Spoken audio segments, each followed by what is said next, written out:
పాలన చేతగాక కేసీఆర్ లాంటి మహానేతను తిడుతూ పాపం ముట్టగొట్టుకుంటున్నాం. గుర్తుపెట్టుకోండి రేవంత్ రెడ్డి గారు, తెలంగాణ ఆ రోజు మీరు ద్రోహం చేశారు. తెలంగాణ గన్ను పట్టుకొని తిరిగిన మీరు తెలంగాణ వాదుల గురించి మీరు తెలంగాణ వాదులనేదో మీరు అయినట్టు, తెలంగాణ వాదులనేదో మీరు స్మరించుకుంటున్నట్టు మీరు ఎన్ని చెప్పినా కూడా ప్రజలు నమ్మరు. కాబట్టి దయచేసి ఇప్పటికైనా మీ భాషను మార్చుకోండి, మీ వ్యవహారం మార్చుకోండి.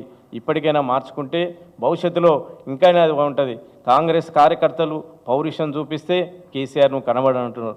తెలంగాణ ప్రజలు, తెలంగాణ కార్యకర్తలు అందరూ కూడా సమయం కోసం వెయిట్ చేస్తున్నారు. తప్పకుండా మా పౌరుషం, మా కథ చూపించే సందర్భం త్వరలోనే ఉందని ఈ సందర్భంగా తెలియజేస్తున్నాను. అసెంబ్లీ పెట్టు, అసెంబ్లీకి రా, నేను అసెంబ్లీ ఎప్పుడు పెట్టాలనో చెప్పు. కేసీఆర్ ముఖ్యమంత్రి, మీరా ముఖ్యమంత్రి. మీరు అసెంబ్లీ పెడితే ఎవరు వస్తారు ఎవరని తెలుస్తుంది. కేసీఆర్ ముఖ్యమంత్రి అయినట్టు మీరు అసెంబ్లీ పెట్టు, నేను వస్తా, నేను అసెంబ్లీ పెడతా, మీరు రా. అప్పుడేమో ఫామ్ హౌస్ ముఖ్యమంత్రి అన్నావు, ఇప్పుడేమో ఫామ్ హౌస్లే ఉంటున్నా అంటున్నావు. అంటే నీకు ఏది వీలైతే అది ఒకసారి రమ్మంటావు, ఒకసారి అక్కడే పడుకో, నువ్వు రావద్దంటావు. నీకు ఏది తోస్తే అది. నీకు పాలన పైన ఈ 10 ఏళ్లలో ఏం చేసింది చెప్పలేక నువ్వు ప్రజలందరి ముందు కూడా అవసపాలవుతున్నావు తప్ప కేసీఆర్ కూడా ఎలాంటి ఒరిగే ఏది కాదు.